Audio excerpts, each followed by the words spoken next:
Thank you. Ladies and gentlemen, I would now like to move on to the final segment of our conference tonight and invite upon stage our last speaker, a very special and awaited guest who we're all very excited to hear speak and meet, Dr.Subramanian Swamy.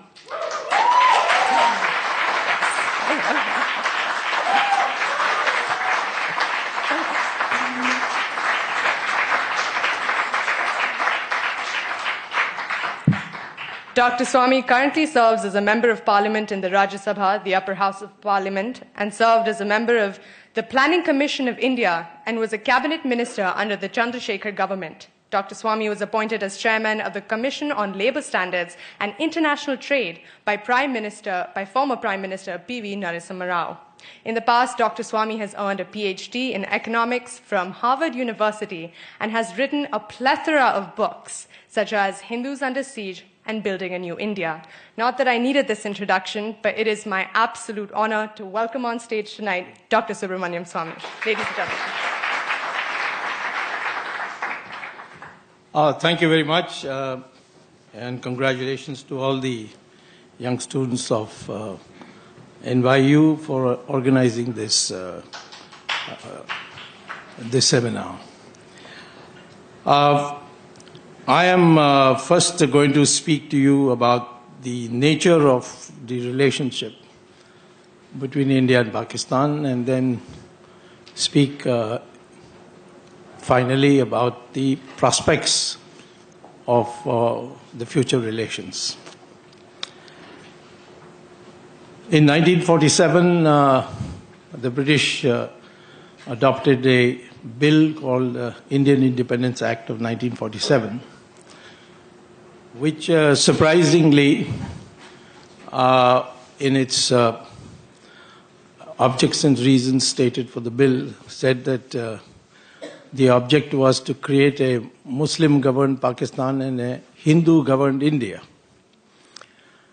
They also they removed their paramountcy on the 600 kingdoms of the Indians, the undivided India, and made them all independent countries and gave them an opportunity to decide whether they wanted to be independent or become a part of Pakistan or India by signing the Instrument of Accession, which is a legal document based on the 1935 Constitution of Undivided India. Now, out of 600 kingdoms, about 500 signed to merge with India, and about 100 merged with Pakistan. The legality of that document was clearly stated that once the king decides to sign the Instrument of Accession, it is final and irrevocable. And two, he need not consult the wishes of the people of his kingdom. The issue of Kashmir arose because Jawaharlal Nehru decided to take it to the United Nations. And in the United Nations, under Article 6 of the Charter, the United Nations Security Council adopted a resolution which is not mandatory. If it was in Article 7 of the Charter of the United Nations, it would have been mandatory. But Article 6 only makes it recommendatory. And as Umar Abdullah explained very clearly, the requirement was that as a precondition, Pakistan would withdraw all its troops and irregulars, which had forcibly entered the kingdom after 15th August 1947 and tried to take over the state forcibly. While the king had at that stage taken the stand that he has not made up his mind whether he wants to be part of Pakistan or part of India, and therefore he entered into a standstill agreement with both countries. Now, subsequent to that, the second clause of that recommendatory resolution was that India would withdraw bulk of its troops and keep that which is necessary for law and order and for conducting an election, plebiscite. So the plebiscite was the third part. And throughout the last 70 years, Pakistan has declined to withdraw its troops, much less the irregulars, from any part of Kashmir. And by international law, such a resolution which is recommendatory and lasted for so many years without implementation becomes lapses. It becomes deceased, so to speak. So to quote the UN resolution over and over again is meaningless. And furthermore, from the Indian point of view, we found, at least I found when I was the minister, that Jawaharlal Nehru had not brought it before the cabinet because he was quite confident that the cabinet would not approve. And certainly Sardar Patel had made it, was deputy prime minister, had made it public that he will oppose it. And so he went on his own and filed it. The nation didn't disown Jawaharlal Nehru, but that doesn't mean that a future government has to be bound by what Jawaharlal Nehru did, which was illegal. That is, he did not take cabinet approval. Under the Indian Constitution, there's an article called 253, which says that unless an international agreement or treaty is ratified by Parliament, it can be abrogated any time. So therefore, since this was not only not subject to cabinet approval, it was also not, according to the constitutional principle, ratified by Parliament. So as far as most Indians think, and I think myself, I can't say what the government of India is thinking, but I do know sometimes what I think today, the government of India thinks tomorrow. So therefore, I'm saying that this resolution has no legality. In fact, I'm urging my government to write to the UN to say that this may be treated as null and void. So the issue of Kashmir arises from the fact that the instrument accession, which was signed on 26th October 1947 by the Maharaja, that he is acceding to India, that is final. And therefore, whatever is in possession of Pakistan, of Kashmir, is illegally held by Pakistan and it properly belongs to India. In 1994, the Parliament of India passed a resolution saying that the Parliament resolves unanimously. It was a Congress government, not a BJP government, in 1994, Narasimha Rao's government. The Congress resolves, the Parliament resolves that it regards Kashmir, the entire Kashmir, the whole of Kashmir, as an integral part of India, and that steps will be taken to recover what is presently held in illegal occupation by Pakistan. So the Indian position is very, very clear, but it makes it difficult to hold a dialogue on the future status of Kashmir. So to that extent, I have a disagreement with Omar Abdullah when he says that he thinks that this is a practical solution to regard the LOC as a frontier and settle on that basis.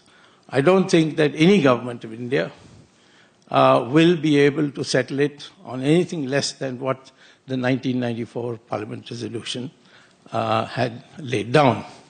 And I think the mood of the country that I see over the years is only getting hardened.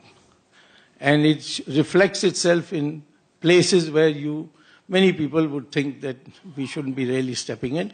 For example, on artists not coming, etc. But that's the mood in the country, that they don't want any of this. They don't want any dilution of our attitude to Pakistan at this present moment.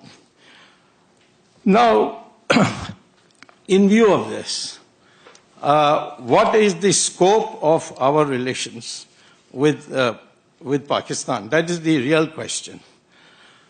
Now, Pakistan has to define its identity. There was no Pakistan before 47. There was no even concept of a Muslim state before 1947.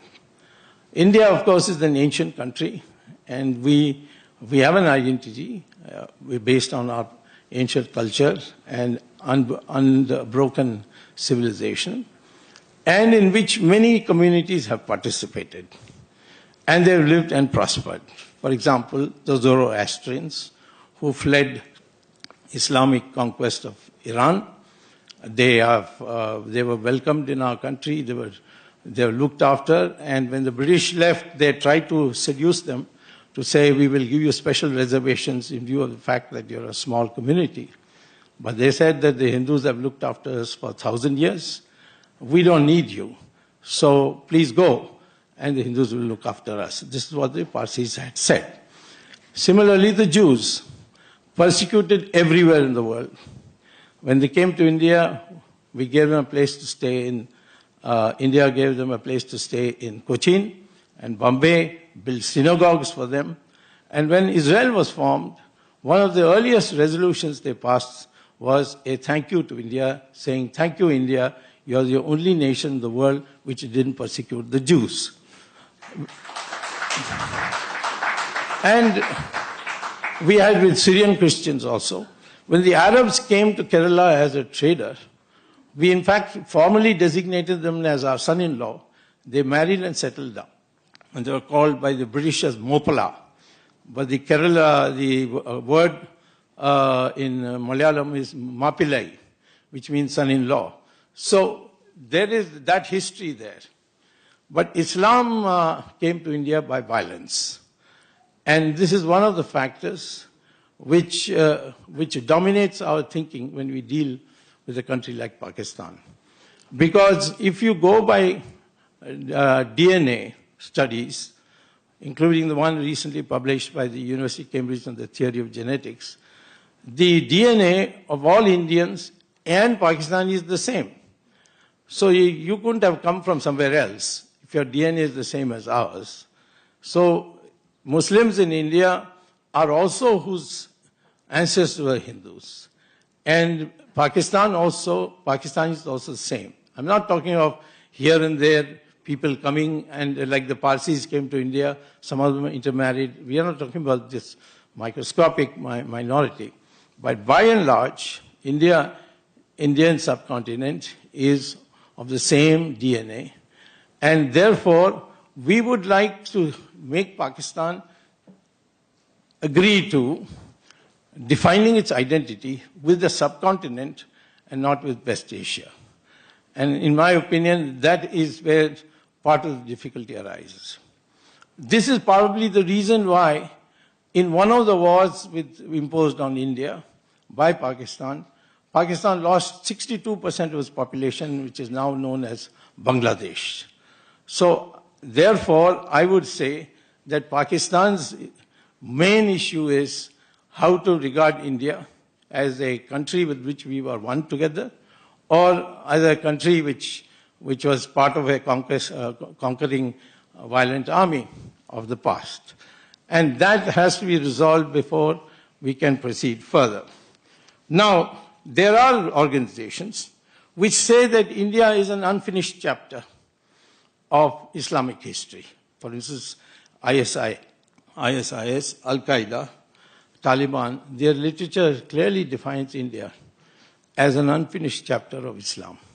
That's because in countries like Iran, Mesopotamia, Babylon, which is now known as Iraq, Egypt, Islamic conquest led to 100% of the population being converted to Islam. But India had 800 years of Islam, and only 20% of the population got converted.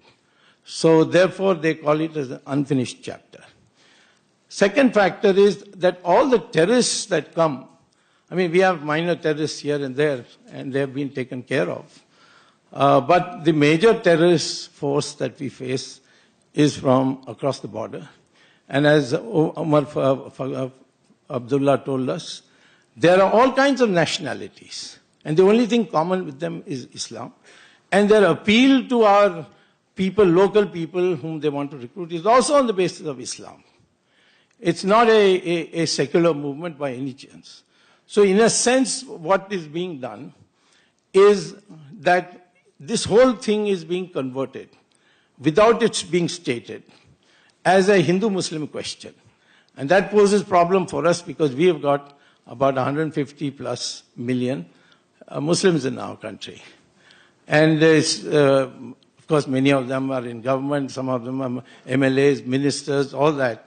And you saw Umar Abdullah himself was very categorical that he regards himself as an Indian. We have a problem with them. We have discussions. Right now in the Uniform Civil Code, there is a discussion going on. The Muslim clerics are very upset. But the Uniform Civil Code is in our Constitution. And it's Article 44. And it is an obligation of the government to implement it. And so, therefore, the government of India is seeking an opinion from the Law Commission as to how it can be implemented. In the meantime, try and hold discussions. It's a question of equality of law or equality before law. Article 14 of the Indian Constitution requires any practice whatsoever has to be based on the principle of equality before the law. Even our freedom of worship or freedom of practicing religion, which is in Article 25 of the Constitution, clearly says that, yes, practicing religion is a fundamental right of the individual, but it is subject to reasonable restrictions. And 3 reasonable restrictions, categories of reasonable restrictions have been placed in the Constitution, that every religious belief and practice can be restricted or modified by the state on the grounds of morality, on the grounds of health, and on the grounds of public order. So it's wrong to say that any religious practice we should not interfere. And furthermore, in our country, in India, we have uniform criminal code. That is, the criminal procedures are uniform for Hindus and Muslims. There is no Sharia law for criminal acts. And so if the Muslim community has accepted uniform criminal code, why should not the Muslim community also accept uniform civil code? This is the issue. And moreover, in a country like Australia or United States, the Muslim community has accepted uniform civil code. So I think some of these things which are being deliberately raised is to create this division. And we think that there's no division because we regard Muslims also as a part of our ancestral family, that they are also from this country, and they are also a part of us, and we treat them as family. So this is where Pakistan is constantly interfering. Now, we have come to 2 further conclusions. With that, I'll conclude and take questions. One is the issue of dialogue with Pakistan raises the question with whom. We can't have any dialogue with Nawaz Sharif because we consider him a dummy prime minister who cannot implement anything. We have tried that for 2.5 years. The Prime Minister has gone out of his way, subject to criticisms in his own country. He has suddenly dropped in on his way from Afghanistan to India to attend a marriage ceremony of Nawaz Sharif. None of these gestures has had any effect. And terrorism has continued across the border all through. So finally, when these 18 soldiers were killed while they were asleep in their camp in Uri, the government decided to take a retaliatory action.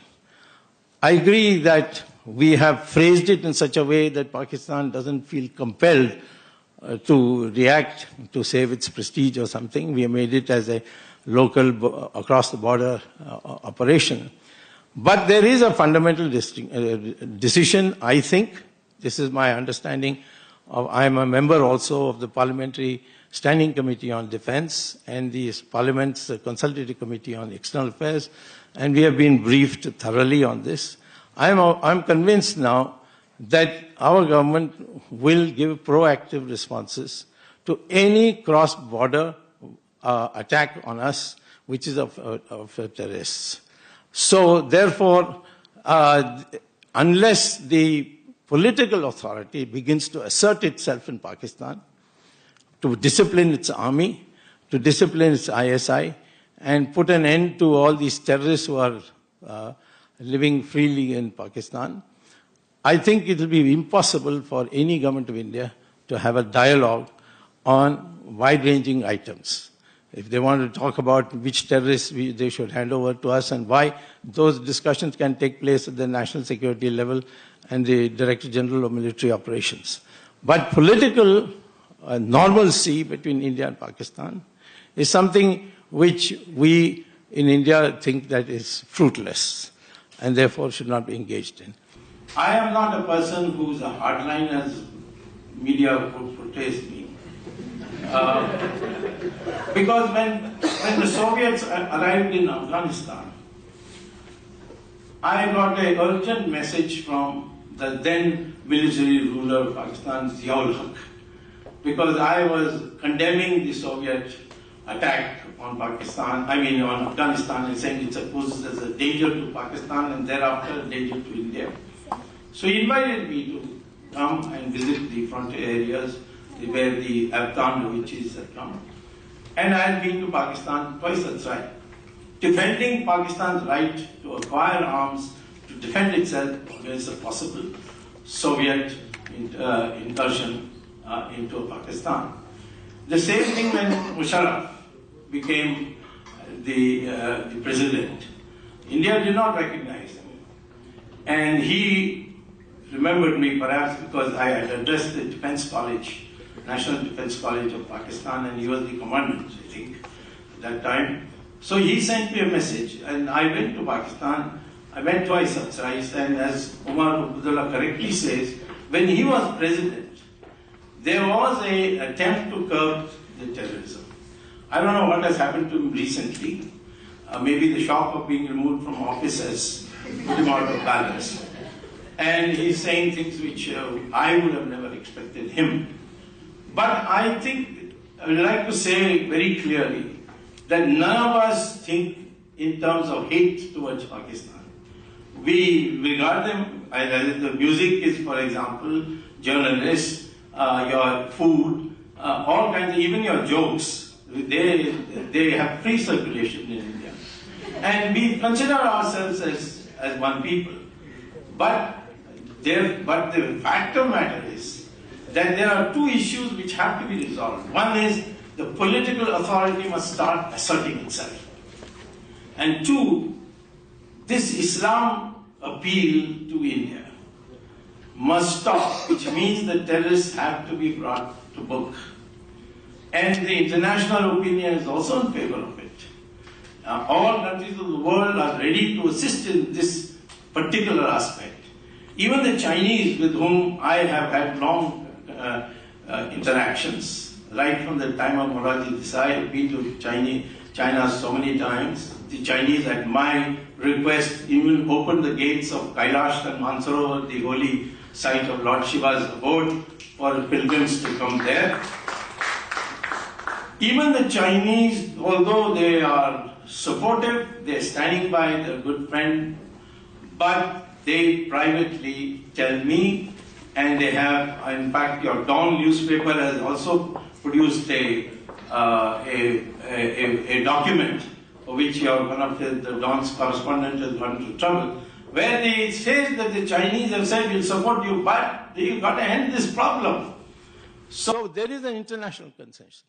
So if Pakistan asserts its political authority, and your people, Pakistani people, can do it, the lawyers' agitation brought down Musharraf.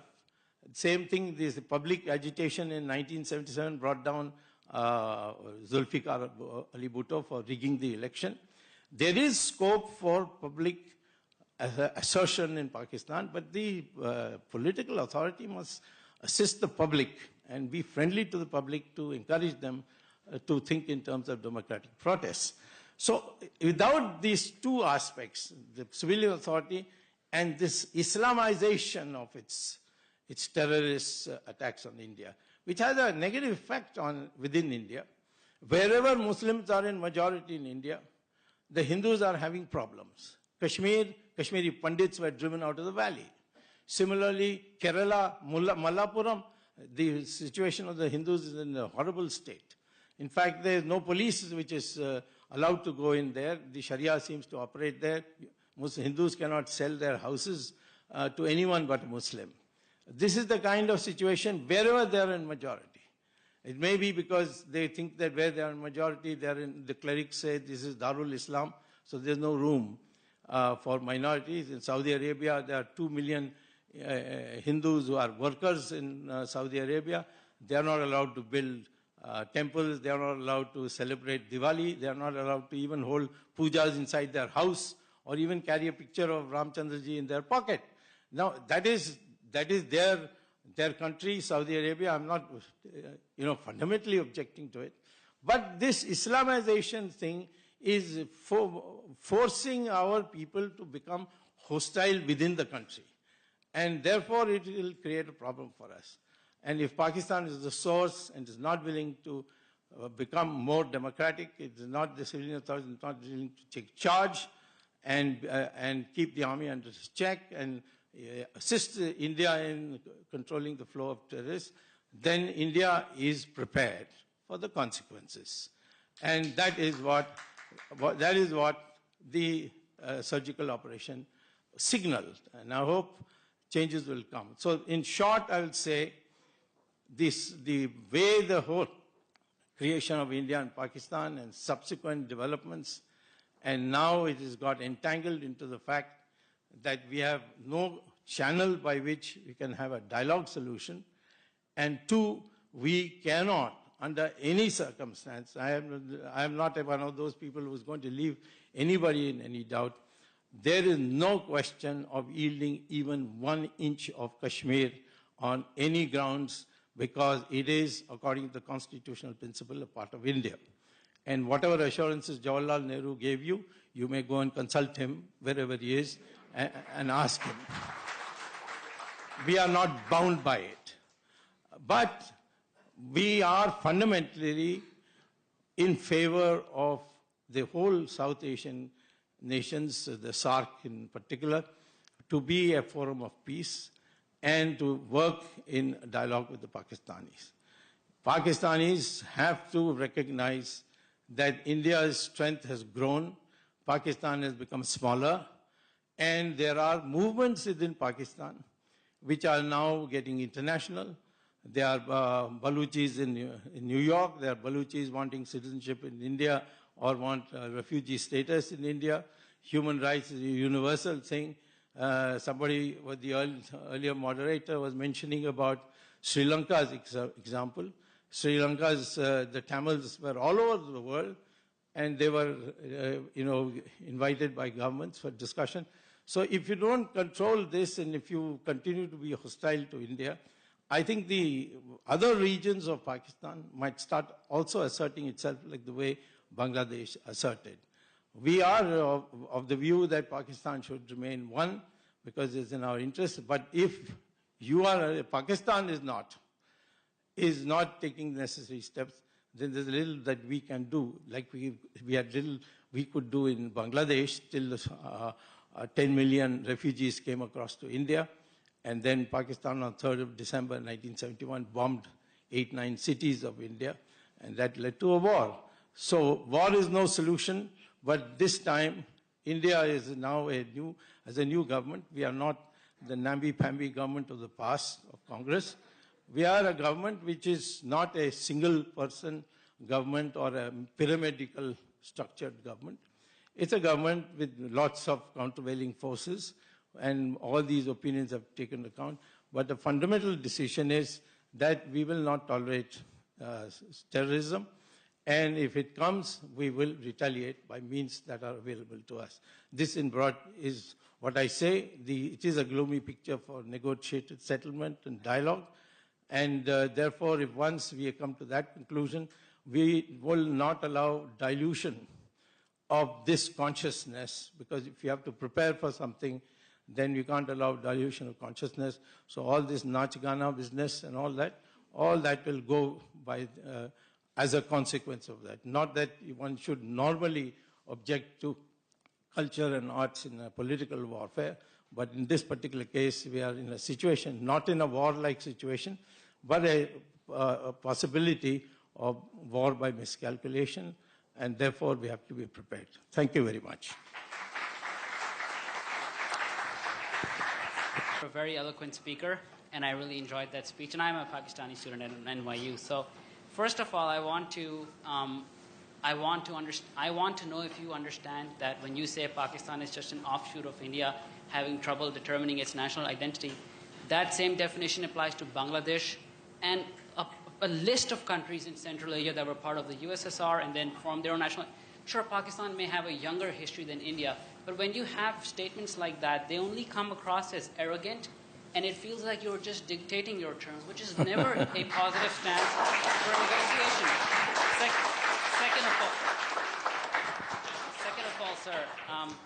Second of all, the real question basically. You said that fundamental Islam is a problem in terms of peaceful negotiations, but I will just remind you that fundamental doctrines of all nature tend to be violent, and they tend to repress the voice of minorities, including the famous philosopher and political scientist Kautilya, who said that political decisions should only be determined by calculations of self-interest, rational self-interest, not concerns for humanity. And that part is your addition. Well, sir, that is okay. That is a matter of opinion. But he emphasized the rational calculations over short-term concerns. National interest, yes. Leading to the final part of my question, which I wanted to ask Umar Abdullah as well. One question at a time. Yeah, okay. Sorry, sir, just one question in the end that you should really focus on. Anyways, you've said that the Pakistani government sponsors terrorists, and a lot of you have been conveniently avoiding the word terrorist and jumping between terrorist and militant. But what the Indian government does with the pellet guns and killing people, isn't it the exact same thing? And unless we acknowledge the problems on both sides, we're never going to get anywhere.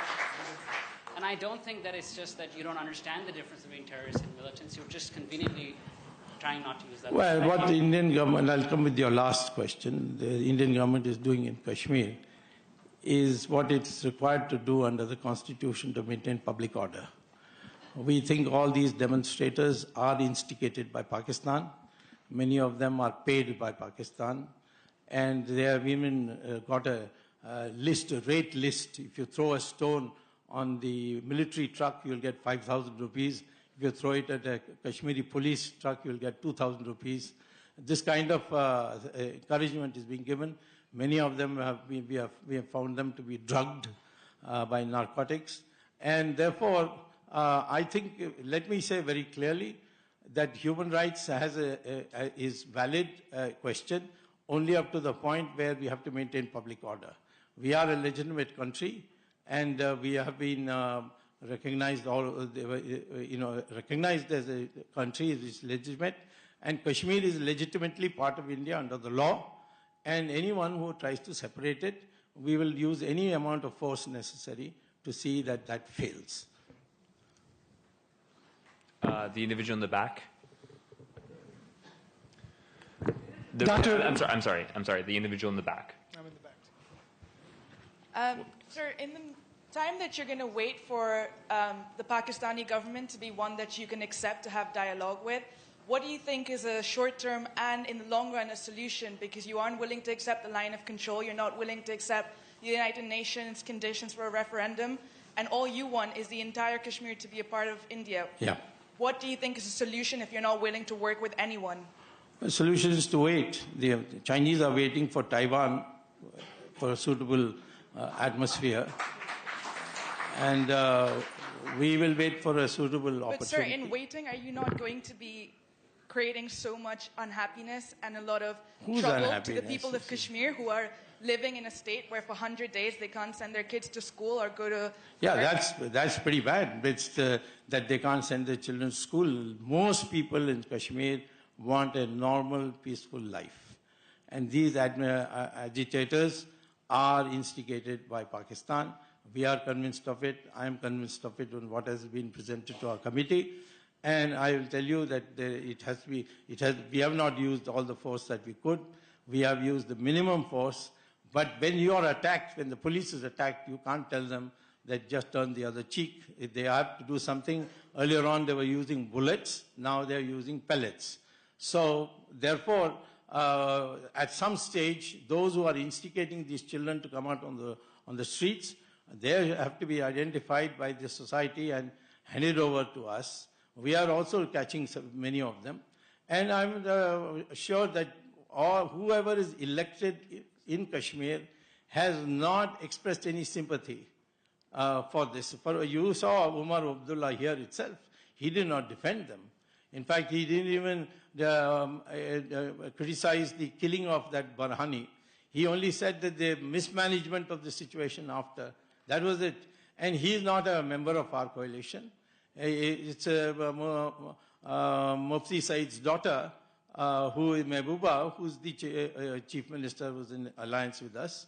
And I think the world is being given a false impression that there is an uprising in Kashmir. Of course, it's a fact that people are coming on the streets, but I know from an Indian experience that coming out on the streets and burning buses and throwing stones at the police has happened many times, and then it fizzles out. There was a Dravidian movement in Tamil Nadu. It has fizzled out. Now they have become part of our society. They contest elections and they become chief ministers and make money like everybody else. No, right here. Sir, India doesn't want to take any mediation with regard to Kashmir. India also doesn't want to implement UN resolutions. Yes. So, India wants to speak to Pakistan. Who is there in Pakistan to speak? And what exactly India wants to speak when it says very clearly that the entire Kashmir region is part of itself? No, I have not said anywhere that India wants to speak to Pakistan. I said we don't know who to speak to Pakistan in Pakistan. Until that is resolved, then the question of speaking to Pakistan doesn't arise. It's no point in speaking to the elected government in Pakistan because they don't carry any weight. They are not able to implement any decision. They told us so many things in private. None of it has been even remotely implemented.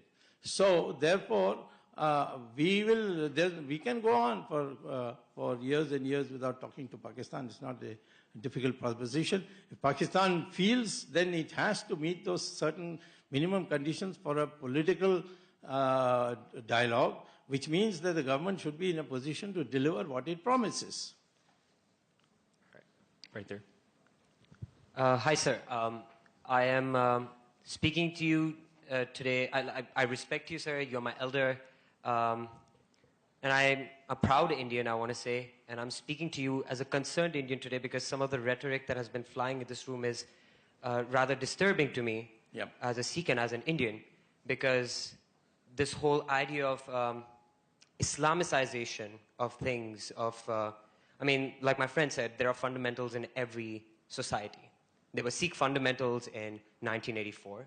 There have been Hindu fundamentals in India as well.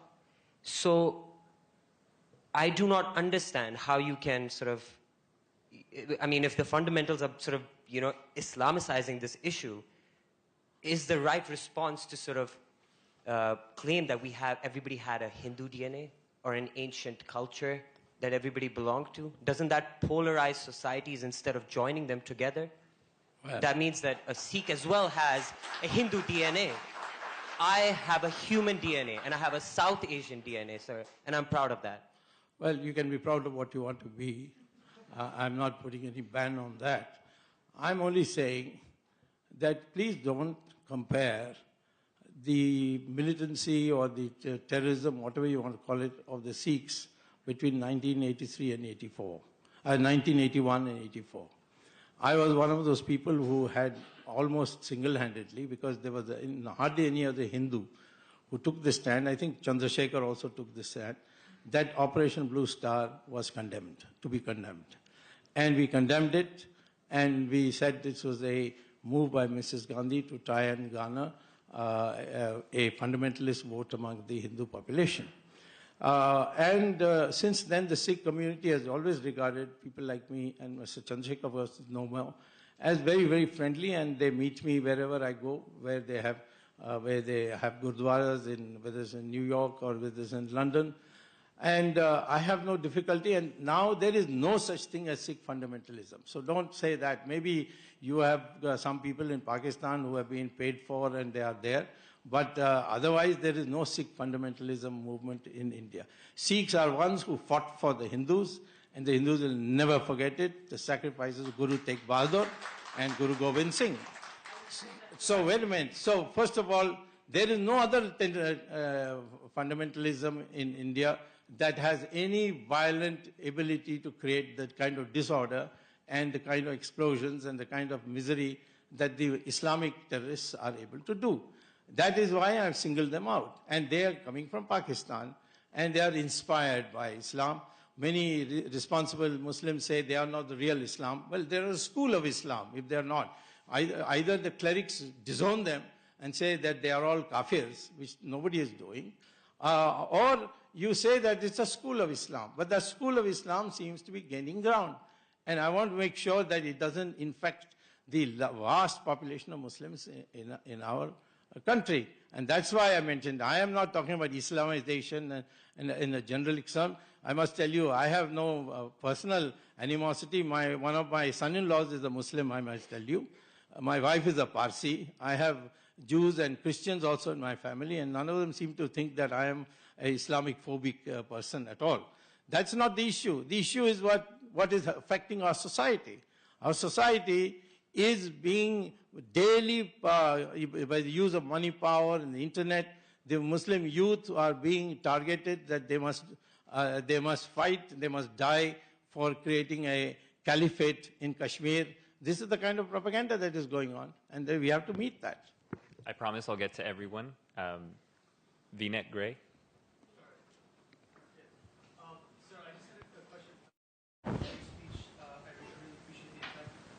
So, based on the Independence Act of 1947, Balochistan was not supposed to be part of Pakistan. That's right. One out of 4 or 5 areas of Balochistan was supposed to be part of Pakistan. Pakistan forcibly entered Balochistan just like they entered Kashmir. So now, they've been murdering Balochis and throwing them out of airplanes for how many years?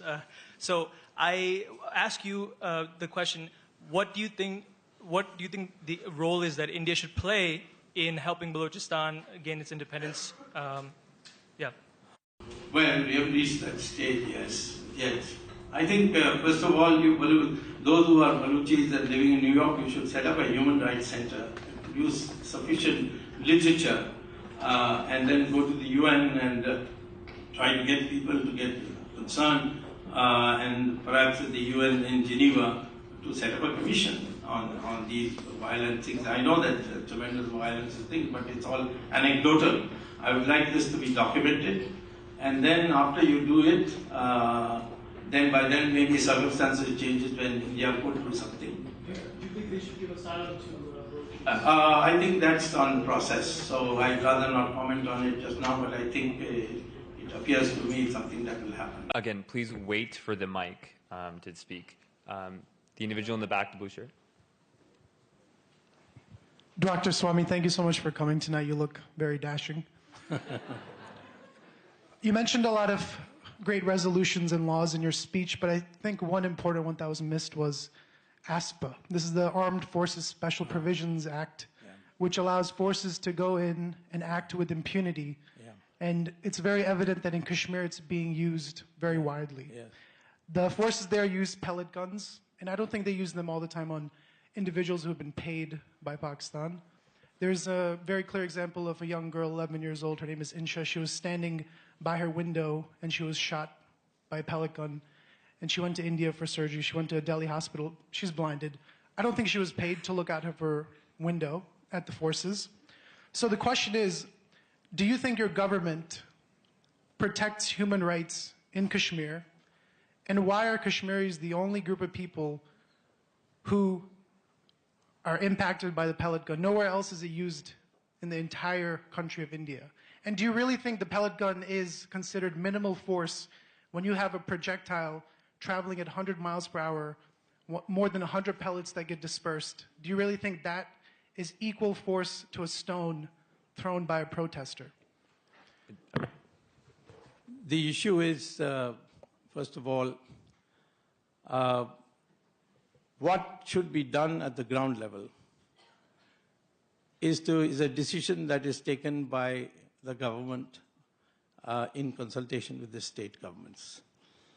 In this particular case, except for a little noise here or there, the government of Kashmir, of which, of course, the BJP is part of, has not raised any demand that this should be stopped. Although the Home Minister, the Union Home Minister on his visit said that we will reduce the occasions in which this can be used. Now, demonstrations which are violent against the armed forces, what is an appropriate force can always be challenged in the Supreme Court. And it has been challenged once, and the Supreme Court did not agree to put a restriction. The Kashmir, in the AFSA part, again, the Manipur, the Supreme Court directed that it's gone on too long and it should be lifted, and we have lifted it. Now, same thing, no other part of India this is happening. Of course, there's no other part of India where this kind of agitation is taking place, where people are assembling and throwing stones at the law and order forces. It happens to be that only in Kashmir, and Kashmir because Pakistan is instigating it, and we are basing it on the solid information that we have, and therefore it has to be put down. We can't demoralize our police saying that you turn the other cheek when they throw a stone at you. They have to be told that you can use force, including firing pellets, if you feel that's the only way to protect things. The local commanders are given that freedom. And I don't think all this appeal to human rights and so on, nobody has to give us lectures. I have fought for human rights when Mrs. Gandhi declared a state of emergency in India. And I had been recognized as the man who made the difference for Mrs. Gandhi to ultimately go and declare elections, in which she lost, of course. So the issue is of human rights. We are all committed. The Indian Constitution has enough provisions for it. And I don't think we have to be given lectures on human rights.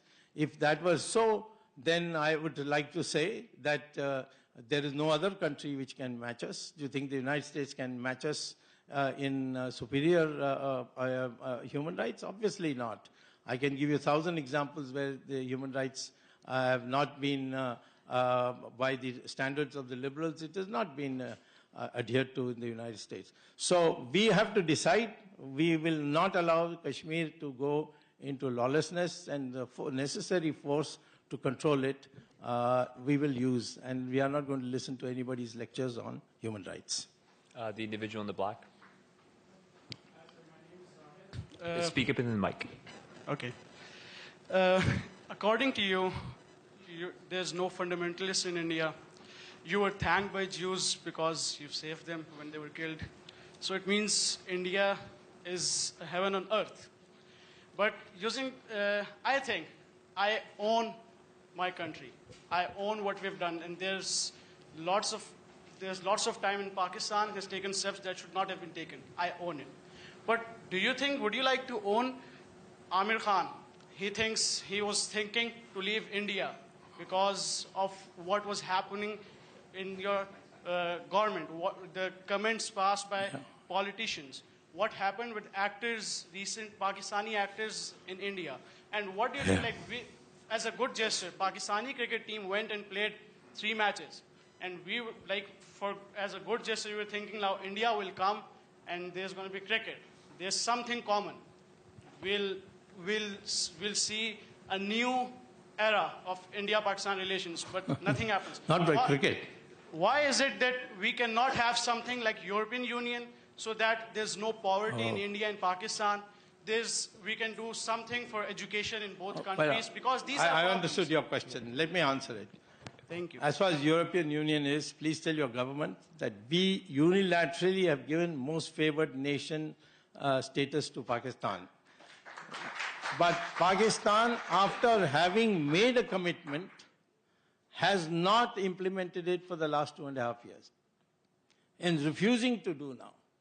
Well, how can you have, when you are not ready even for a most favored nation status for India, you want a common market or a European Union with South Asia? That's absolutely impractical. The Malays lies in Pakistan, you have it cured.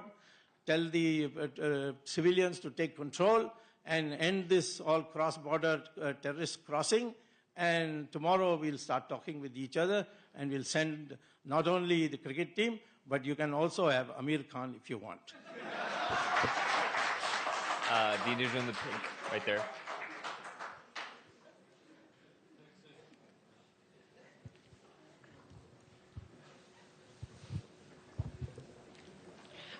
It's a pleasure to see you in person, sir. I'm a big fan. My question actually is about the surgical strikes and as India's foreign policy as a whole. As someone who was in Bombay during the 2005 attacks and 2008 attacks, it kind of scares me when we go back to the same kind of military solutions, which only lead to violence. As you mentioned that Pakistan does not have a credible government that you can have So why doesn't India, when India is ready to condemn Pakistan in the General Assembly, when you're openly condemning them right now, their government, why aren't you chasing, and you're someone who studied economics, why aren't we going through a route of economic sanctions? That was very successful when America tried to do that with Iran. Why are we going through the same route that we've been doing for the past 70 years, which has only resulted in more civilian casualties? As someone who's lived through that, I fear that we're going in the same direction. So why aren't we doing something more from an economic sanctions perspective? Well, as far as the last 10 years is concerned, we were living on hope that Pakistan will improve, but it hasn't. Now, we have started the process of not being the same as before. After Uri, we just didn't make speeches for calmness and peace and so on. We have taken a small step, but it is a very deadly step in the sense its consequences of being multiplied in a larger scale are tremendous, that we were able to do it with the intelligence information we had, and that even there was no forewarning for Pakistan at any stage. And therefore, we know that there are many other contingency plans which we will put into place if it becomes necessary. But we hope that Pakistan comes to become one of our partners, but they are not in any matter, they are not ready. You're talking about this, our artists, the Pakistani artists being blocked. See what they are doing to Indian films and so on in Pakistan. So, in effect, the persons who are in control, even at cultural matters, is Taliban and not the Prime Minister of Pakistan. So, we have to wait. And we can't take steps which go completely out of steps with the international environment.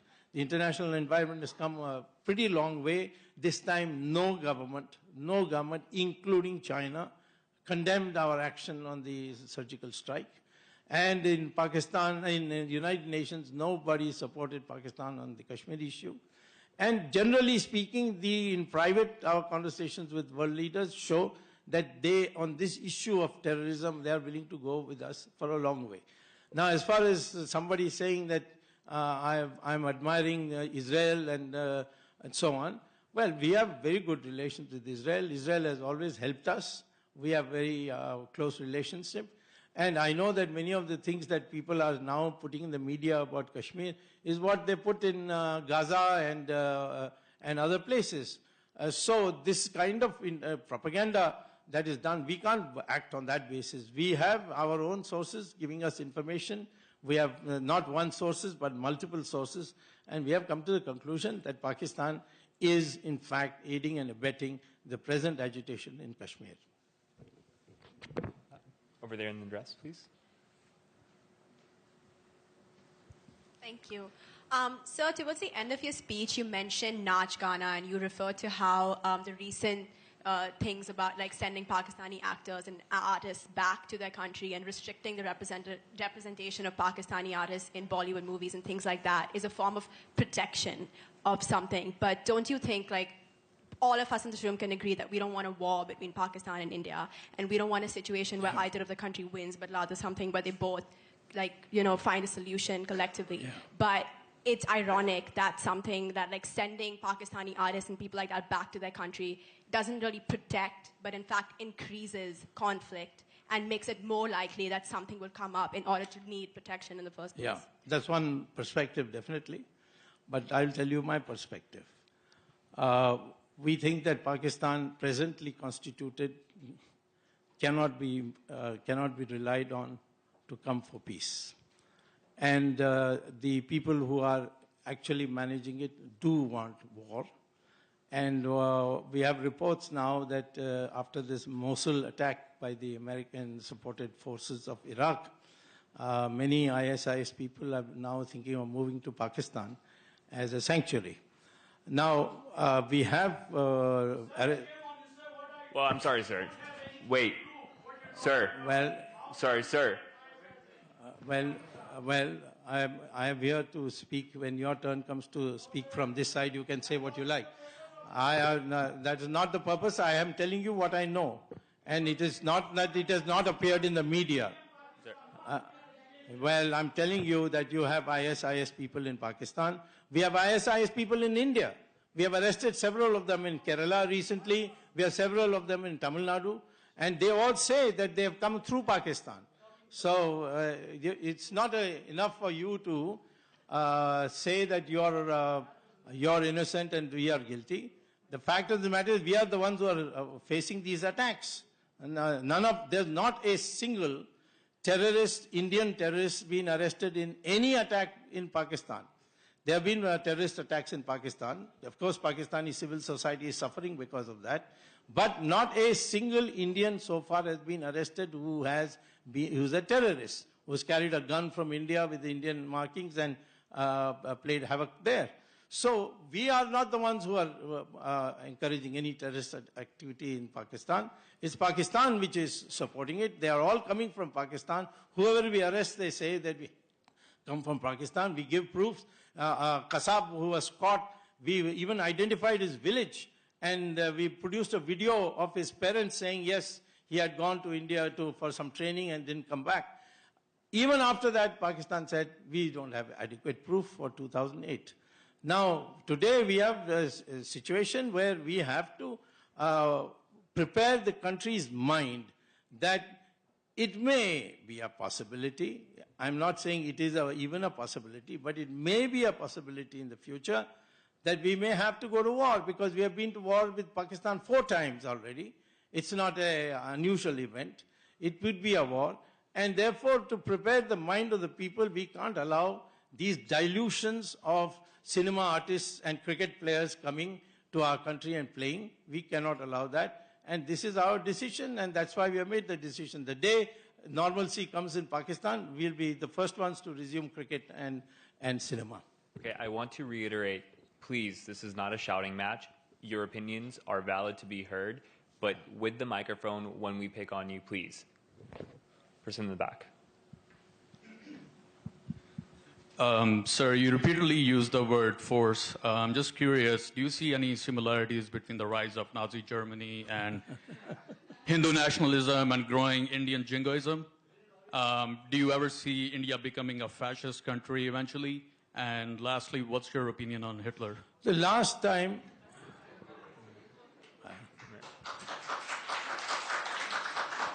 I think, you see, you haven't applied your mind to what I have said. I am an admirer of Israel, and I can't be at the same time an admirer of Hitler.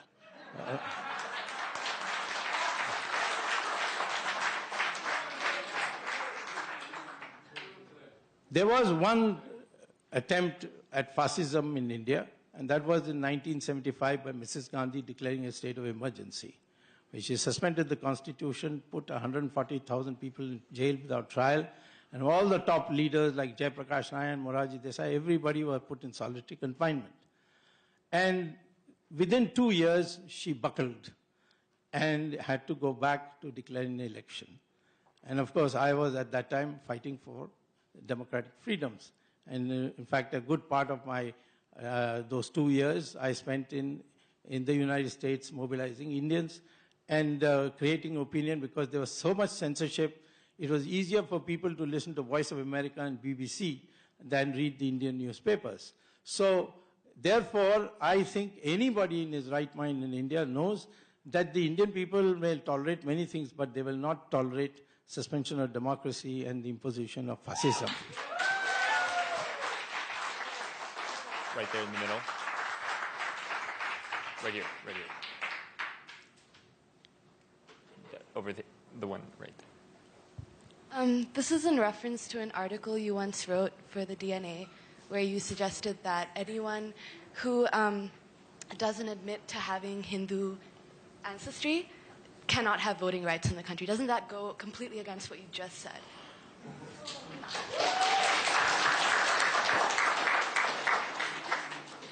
Voting rights under Indian law is not a fundamental right. It is subject to conditions. I'm sorry, right. Can we? And what I had said, you're misquoting, no problem, because many others, you must be listening to some of these rabid Islamic intellectuals who have misquoted my article completely. What I said exactly was this, that the attempt of the Islamic terrorists is to alienate the Muslims from the Hindus. And we have to therefore propagate and make the Muslim accept that he is also one of us, his DNA says he's one of us, and therefore his ancestors are Hindus. And therefore this country and the soil of this country belongs as much to him as me. Those who say that their ancestors are not Hindus, but in fact Gori and Ghazni, they are not fit to be in this country. They should have gone to Pakistan. In any case, they can stay here, but in my opinion, till they give up this kind of attitude, they should not be given voting rights. That's what I said. Sorry, I have the mic here. Sir, firstly, thank you for taking on such challenging questions. I'm Daniel, I'm a Pakistani student in NYU, and I really admire you and respect you. But throughout this evening, we've heard how you said there's a one-way export of terrorism, and Umar Abdullah Saab first said the same thing, that Pakistan is exporting terrorism to India. But sir, what do you have to say about Kul Bhushnav Yadav, who's a raw agent, who's officially recognized by a government, and he went on record and said that he was he was given the task of destabilizing Balochistan, targeting minorities, carrying out bomb attacks on Hazara especially, and alienating such minorities. And when a common Indian man like that gentleman in the V-neck shirt asked you how India should play the role in Balochistan getting independent, what I'm getting from all this is that you expect India to be the judge on who should get independence from Pakistan, but at the same time, you don't want Pakistan interfering in Kashmir, and that's totally fine. I don't expect you to interfere in Balochistan. Yeah, well, you put words in my mouth. If I may tell you what is in my mind, I will not rely on what you have assumed that this is what I have said. I didn't create Bangladesh. Indians did not create Bangladesh. Bangladesh was created by the severe butchery of the people by the Pakistan army, and they came, and their Mukti Bahini came to us for assistance, but we decided that we can't afford 20 million Bangladeshis or 10 million Bangladeshis as refugees in India, because our society would get destabilized. So when Pakistan bombed India in 6 cities on 3rd December 1971, we decided, well, if you have declared war, we will take it to a logical extreme. But we did not do anything on the western part because Pakistan was totally devastated. 100,000 Pakistani soldiers surrendered, and they were brought to Delhi and kept in Tihar jail and looked after very well. In fact, their diet was much better than the average diet of the Indian. And after that, we had an agreement, and we released all the 100,000 Pakistani soldiers. Now, if Pakistan can't manage its affairs, and everything starts falling apart, I don't think that we have to do anything at all. I am saying only that if somebody comes to my country and says, I am afraid to go back to Pakistan because I'm a Baluchi and therefore I'll be persecuted, we have to have a policy, and we have done for many. For instance, that Taslima from Bangladesh, we gave her asylum. Similarly, we have given to Dalai Lama, even though at that time many people felt that it will alienate our relations with China, we gave asylum to Dalai Lama. So in the similar way, if some leader or a prominent person from Bangladesh, not only, I'll tell you, Baluchistan, but from Pakhtunistan and Sindh, I think we were, and make out a case that his life is threatened. The United States also follows the same principle. We'll follow that principle, give them asylum. That doesn't make it us that we are dictating what Pakistan should do. Of course not, we are not dictating, but if the consequences fall on us, we will act according to our interests. The individual in the suit. Mr. Swamy, I have just a quick question and then a larger question. You know, on the most part, it seems like there's a fair and square blame on Pakistan and Islam with the situation in Kashmir. Is there anything India takes responsibility for in solving the problem and creating a more positive environment in South Asia? And my larger question is really, Indian Muslims have largely been very loyal to India, its constitution, and the nation, and there's very little or no documented participation in Al-Qaeda or Taliban or ISIS. But yet, there's a rise in Hindu fundamentalism, there's a rise in intolerance in India, not just against Muslims, but against Dalits, against Christians, against minorities and tribal people in the Northeast. Yeah. So you're so focused on Islamic terrorism in Islam. What's your perspective on Hindu fundamentalism, the rise of the RSS, the VHP, Bajrang Dal? So while you are so focused on Islamic terrorism, are you guys falling asleep on the rise of Hindu fundamentalism? Listen, binary questions are not allowed. Huh? You ask me a question, but don't suggest the answer also to me. You see, these propagandistic remarks that the whole country is after all the Hindus, or at least the higher caste Hindus, I assume he meant, are after the Dalits. There is not a single documented evidence of IS in India or Al-Qaeda in India. I don't know, you must be living too long in the United States. You come to India, and I will sit with you and show you documents after documents, which show that there has been an increase in recruitment of by ISIs of Indians, particularly in South India, Kerala, Karnataka, and Tamil Nadu. And we have arrested people also. So therefore, this to say, of course, it's not in a form that threatens us just now, but the recruitment has started. And whereas the question of Hindu fundamentalism, RSS, Vishnu Parishad, and so on, you may not like them, but there is no use calling them that, because there is fundamentalism means that you are saying this is the religion and no other interpretation is possible. That's impossible in Hinduism because we don't have a prophet. Fundamentalism is only possible if there's a prophet. If you have a large number of books which give different interpretations, you go to the Vedas, the 4 Vedas, you go to Upanishads, you go to Brahmanas, the Aranyakas, the Atharva Veda, all give variety of differences, the variety of interpretations. Our social code is subject to amendment. We have had Manu Shastra, then after that Yajnavalkya Shastra, after that Mitakshatra Shastra. Shastras are to be amended. So I can't understand how a religion which doesn't permit for a strict interpretation can ever breed fundamentalism. I think you have got the whole thing completely wrong. Ready.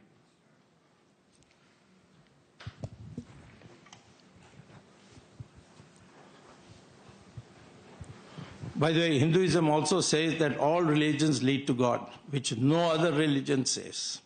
neither Islam nor Christianity. Hi, sir.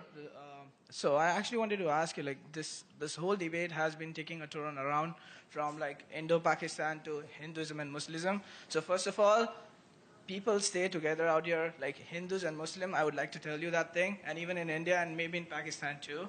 So it's not about the religion. The question I would actually target upon is like, we are the future of our country, okay?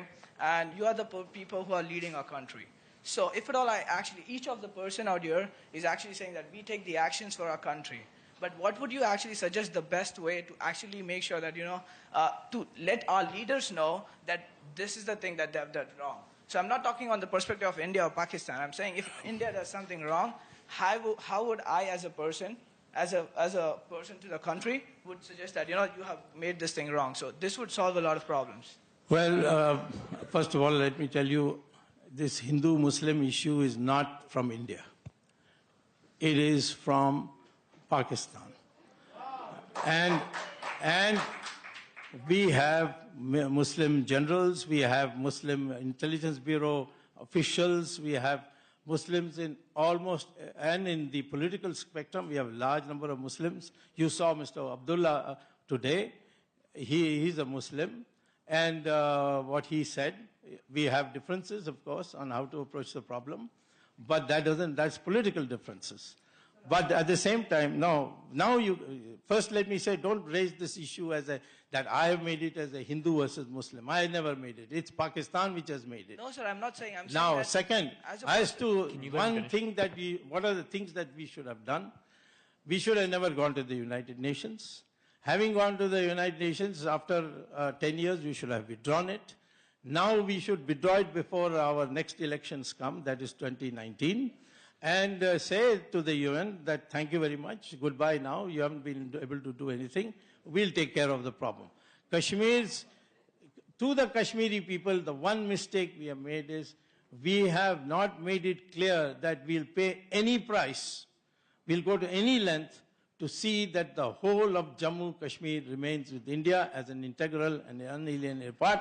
That confusion has helped the terrorists in Kashmir. And the day you are able to show that, because the Kashmiri people have voted during the voting time, during this time when the surgical strike took place, there was complete peace in Kashmir. Not a single agency could take advantage of it. And therefore, I'm saying the one mistake we have made in Kashmir after going to the United Nations was not to make it absolutely clear that no discussion will ever take place with Pakistan on the status of Kashmir. The only discussion that will take place is how to end terrorism. That is the mistake that we All right, thank you so much for your... I'm sorry. Thank you so much, Dr. Subramanian Swamy. Thank you so much.